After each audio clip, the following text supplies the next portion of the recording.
3, 2, 1, clap. My friends used to call me the Exorcist, because whenever I came to their house, I made the spirits disappear. Do-do-do-do-do-do. Pa. Brothers, sisters, comrades and friends, welcome to Bat Country.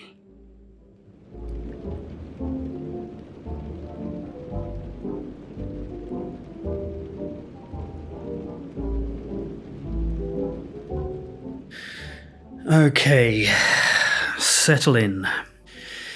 Just before Christmas in 2018, I went missing. By then, I'd already had stuttering bits of sobriety here and there.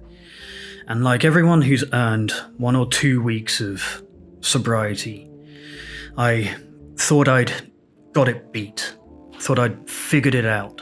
A fortnight without alcohol made me feel like it was all behind me, like I'd solved my problems and was tired of everybody talking about it and was ready to move on.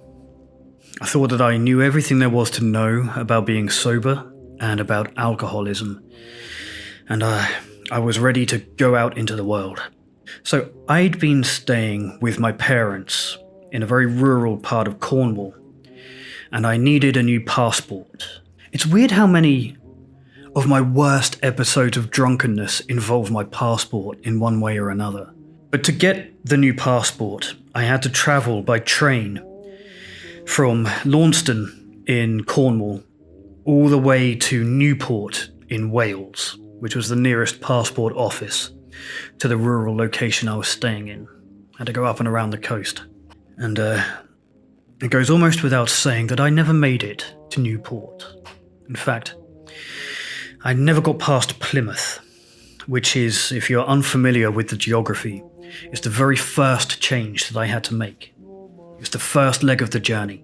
Somehow, I'd got on the early train in Cornwall, sober and prepared, and 2 hours later, when I arrived in Plymouth, I was blackout drunk. To this day, I don't know what happened. I only have fragments of memories. And none of it makes sense. None of those memories are coherent. I'm not able to kind of replay the tape in my head and figure out retroactively what occurred. And there are no real clues to help me piece it together. I don't have those breadcrumbs. I don't know. I remember falling off of a stool in a pizzeria and hitting my head on the floor. And I remember eating ice cream behind a shop next to the bins. I was squatting down on the floor, and I remember vomiting very heavily immediately afterwards. I had a pot of ice cream in one hand, and I was scooping it into my mouth and then drinking cheap vodka, Popov or something, with the other. And that's the other memory that I have. And the final memory is of the police at the door of my cheap hotel room. They had come, I remember, to kick me out. The staff had not been able to make me leave. And I'd been there several days. I don't know how many. And every morning, or at some point every day, I had gone down to reception to ask for an extension. One more day, one more day, one more day. Purely so I think I could drink myself into oblivion in that cheap, anonymous hotel room. And I remember the police. There were 2 of them.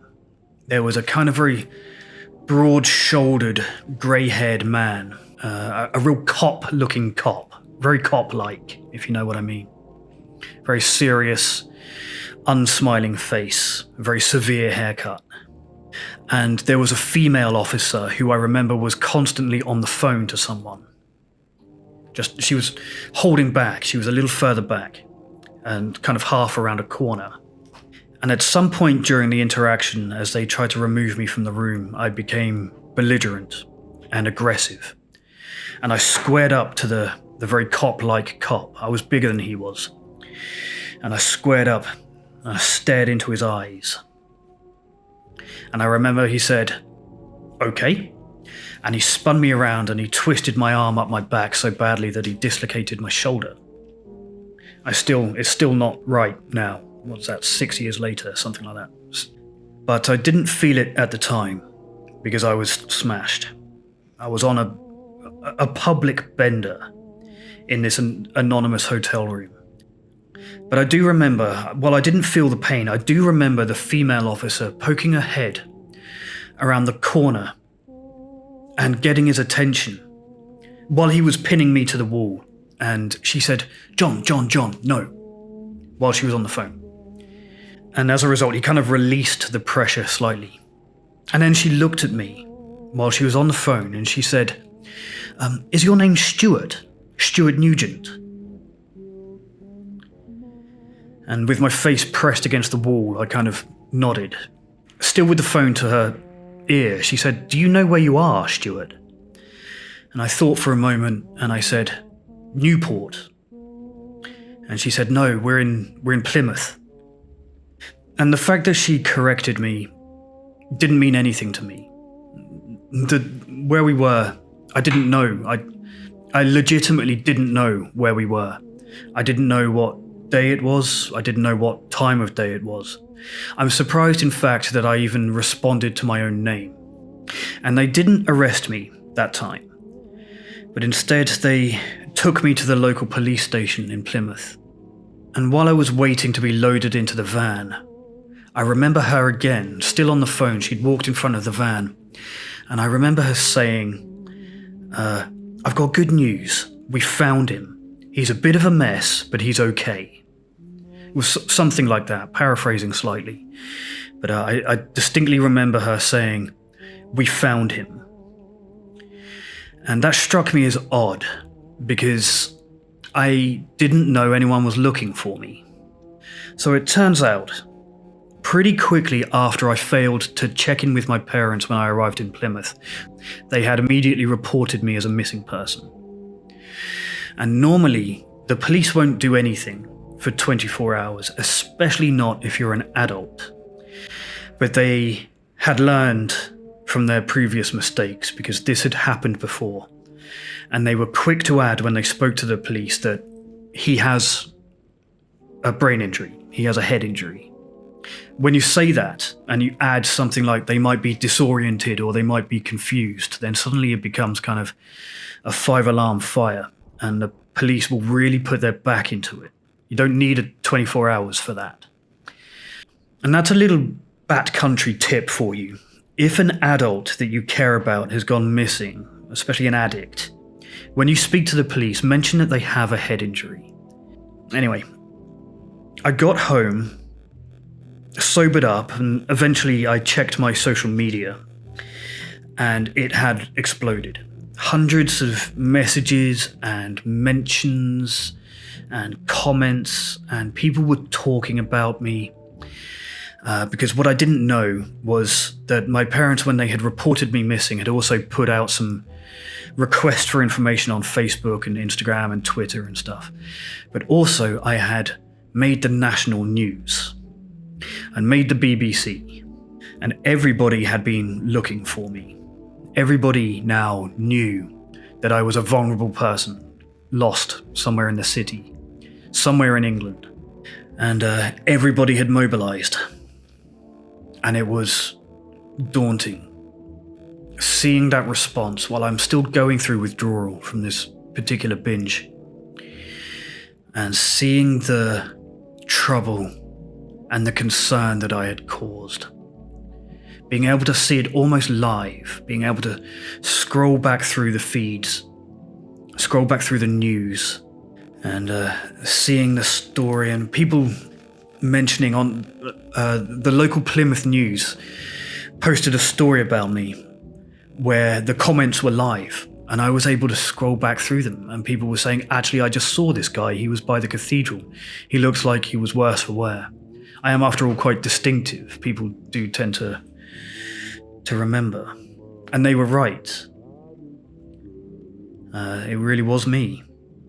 And that stuff, being reported as a missing person, being so publicly in Relapse, having so many people on social media talking about me, all school friends that I haven't seen for 15 or 20 years, all suddenly this is their first impression of me after all this time. All of that was embarrassing. But that's all it was.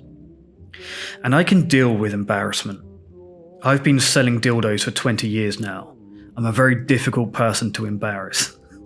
What sticks with me from that episode is this. In the days that I was missing, my mum had gone to her local church, who had organised the community, very small farming community, and they had prayed for me. And I know there are quite a lot of Americans in the audience, and that might not sound unusual to you. In fact, it might sound a very reasonable response. But my parents had disavowed religion decades ago, even before I was born, long before I was born. They had done so actively and deliberately, for reasons that you would understand if they were to tell you. If they were to explain why they made that decision. You might not agree, but you would certainly understand what led them to it.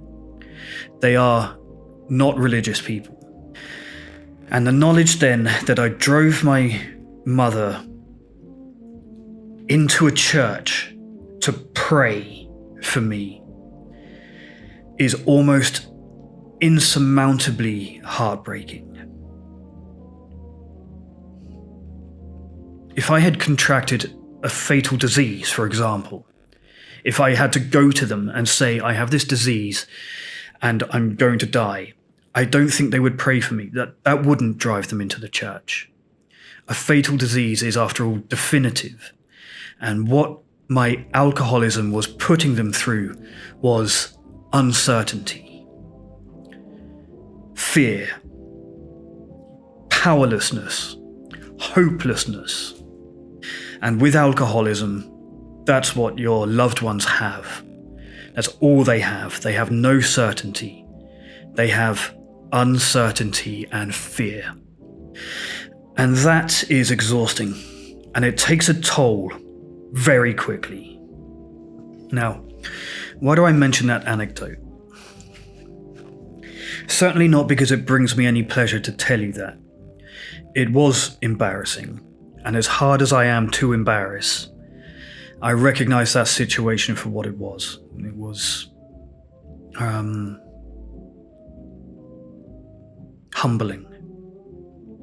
And I tell you it because most of us who have managed to climb our way out of the bottle after a long period of alcoholism can often devote a lot of time to talking about what the worst part of alcoholism is.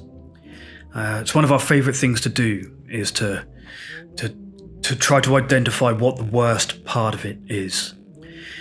And when we're asked about the worst part of our alcoholism, it's easy to bring up some rock bottom spent drying out in jail after getting arrested for getting your dick out in public, or waking up in hospital for an accident that you don't even remember having. All of those low points, they count as the worst part of alcoholism. But over time, I've come to realize that for me, the worst of my experience of alcoholism was actually not my experience. It was everybody else's experience of my alcoholism. It was the effect I was having on everybody around me. All the arrests, all the hospitals, all the lost opportunities, the lost work, the lost time, lost friends, all of that stuff, that's on me. That's on me to deal with. I can deal with that stuff. But the thing that puts a knot of shame and guilt and remorse in my stomach is imagining just how confused and scared and helpless everybody around me must have felt as they watched me descend into a catastrophic binge. The feeling of being a burden to people who cared about me, and the knowledge that my behavior aged people. It put them through so much stress that I could see it on their faces afterwards. There's my girlfriend who had to walk me out of more than one serious relapses. And having to deal with her own trauma as a result.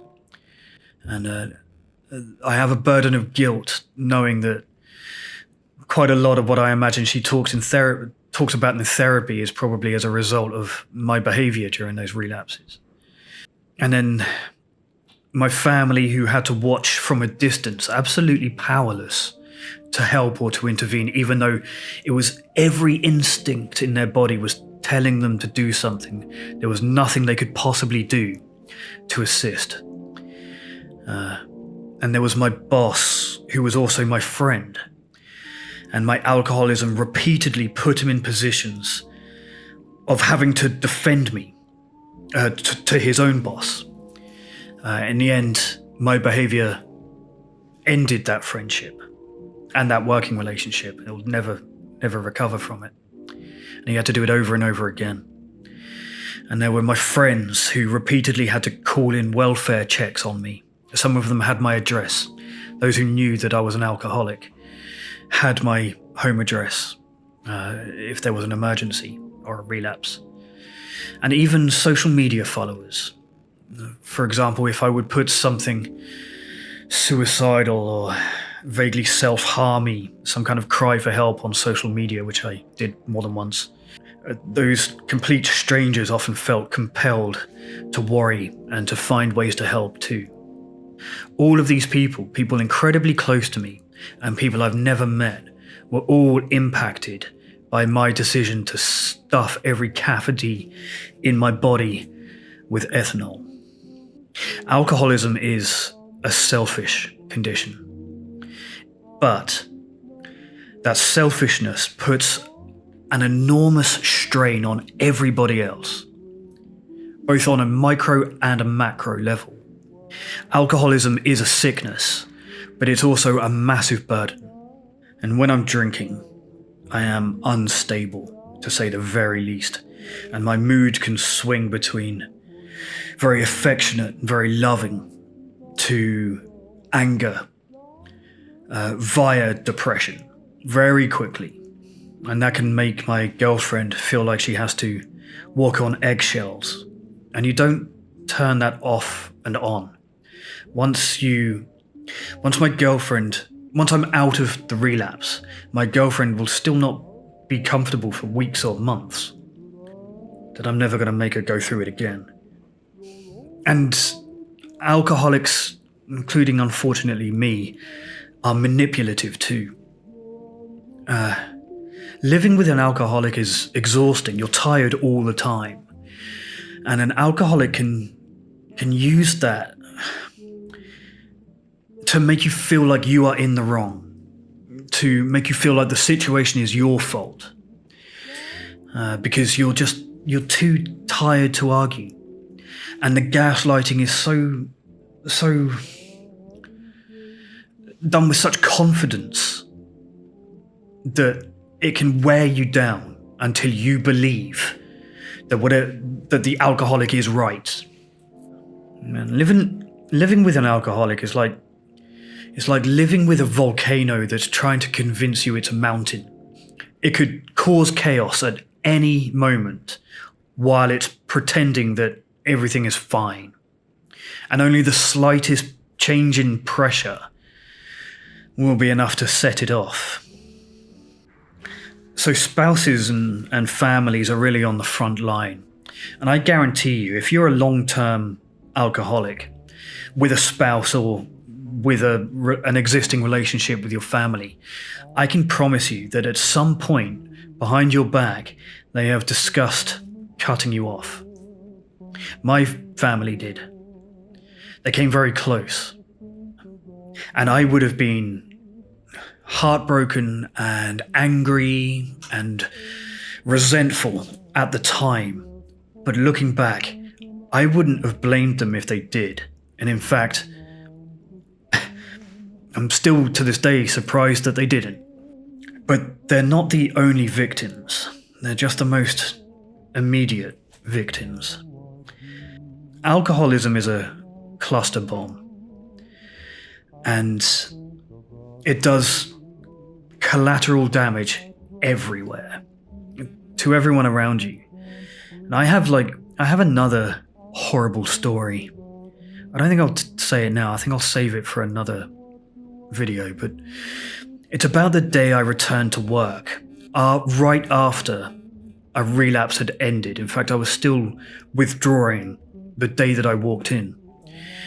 And when I walked in, I was not met with the warm support and happiness of my colleagues to see me, but instead with looks of horror and fear and surprise. Because while I'd been in relapse, while I'd been drinking, by then the secret was out, and they knew that I had been told to stay away. And then one day in a break of the drinking, I decided that I would just go in and pretend like nothing had ever happened. And I won't tell the whole story now, but my manager then took me to one side and she told me to go back home. What a depressing day that was. I'll tell you about it another time. If for some reason you enjoy my most depressing stories, make sure you subscribe to be bummed out by that absolute bummer of a story. The point is, the reason I mention that is that the collateral damage doesn't just affect loved ones, it's also colleagues. You see, for every day that you're absent, when you don't show up to anywhere you're supposed to show up, you give all of your colleagues extra responsibilities. They have to take up the slack on your behalf, and you make everybody's life that little bit worse as a result. And then there is the damage that's just done by lying. And I've done this many times before over the course of my alcoholism and my relapse and sobriety cycles. And I remember, again, a work-related one, but I remember having a blackout binge in Croatia and lying about it to somebody who knew more about what I had done than I did. I had a week-long period where I didn't remember anything, but the person that I was speaking to did know what I had done in that week. And I was lying to their face, making stuff up on the spot to justify my absence and my behavior, even though they already knew what I had done. And I remember that particular guy had the dignity not to throw it in my face that day. And then, of course, another element of being a burden in alcoholism is the financial side, the money. And again, there is micro and macro levels to the financial side of alcoholism. Because on the one side, when you're hammered, you're not earning. And that puts pressure. If you're living with somebody, that's going to put pressure on them. And everybody who cares about you. And then the other side is that when you're drinking heavily, you're just bad with money anyway. Every time I drank, I would just lose bank cards, lose cash, huge amounts of it as well. I would withdraw like 400 euros and then it would just be gone in the morning. Maybe someone took it out of my pocket when I fell asleep in a park bench on the way home, that kind of thing. I made myself very vulnerable and just frittered money away all the time, above and beyond the cost of the alcohol itself. Because you're so reckless and irresponsible with money as an alcoholic, quite a lot of the time, loved ones are having to bail you out, both literally out of jail, but also kind of figuratively, when you get stranded in places and you can't get home, or an emergency happens while you're drinking, and you can't drive, and you have no money on you, so you need somebody else to call a taxi on your behalf and find a way to pay for it. It's always your loved ones who are going to carry that weight, that financial weight.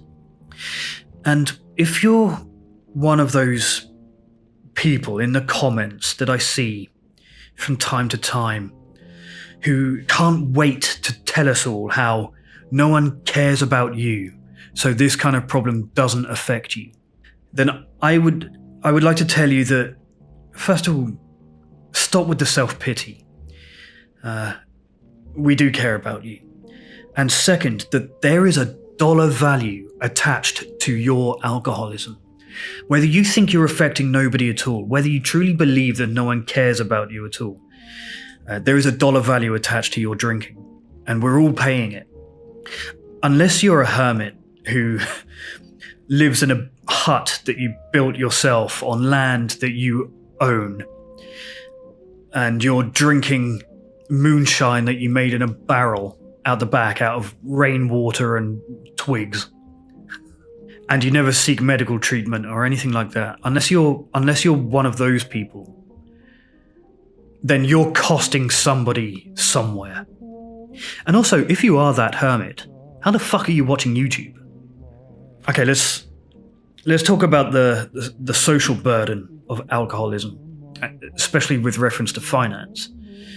Collectively, alcohol-related harm costs the global economy over $1 trillion per year. $1 trillion per year. And that's through healthcare and injury and accident and decreased productivity and law enforcement and judicial procedures. It costs globally $1 trillion. And framed differently, the CDC estimates that every single drink, every alcoholic drink that's consumed creates $2.05 in costs to society. Every drink costs society slightly more than $2, because we're all paying for the healthcare, we're all paying for the legal systems, we're all paying for the injuries and the decreasing productivity as a result of that drink. I hate being a burden at the best of times. I think it's a British thing, but it's more than that too. I think it's pretty common. My girlfriend is Finnish, and she also shares this we don't want to be an inconvenience to people. I think that's true in most places. Apart from Germany, in my experience, they are quite happy to be a burden if they need something done. But particularly people in England and Ireland, we hate being a burden to people. It's absolutely ingrained in our culture to not impose on people. On an individual basis, I'm well aware of Britain's history of imposing itself on other nations, but on an individual basis, it feels very uncomfortable to be thought of as an inconvenience. And I wonder if you have that too. I wonder if you don't like to be a burden. And for a lot of us, if it's true of you, I think that's part of why we're reluctant to seek help for alcoholism. It's because it requires that we are cared for, and that makes us a burden. Some of us have a resistance to that, I think. And there's also a factor that self-hatred is a major component of alcoholism, this kind of directionless self-hatred. We don't really know why we hate ourselves. So we kind of create reasons for ourselves. We give ourselves a reason to hate ourselves by pushing people away and by being miserable and by making people angry at us to make us feel like we deserve it.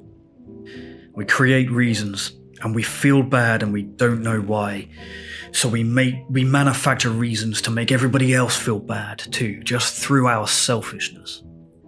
And it makes me sick to think what I put people through, people who care about me. Like I said, I don't embarrass easily.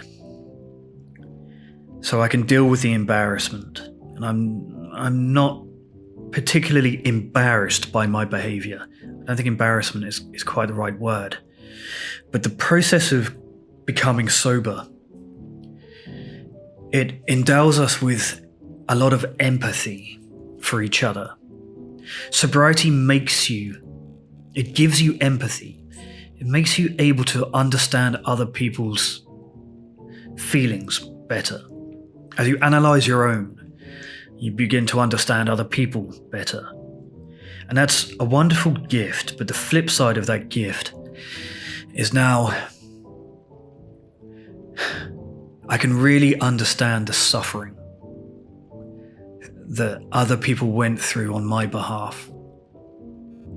I almost wish sometimes that I could turn that feeling off, turn off that sense of empathy, that sense of pathos. But another part of getting sober is reckoning with those kinds of realizations and letting them be. Thank you for watching, and as always, good luck out there.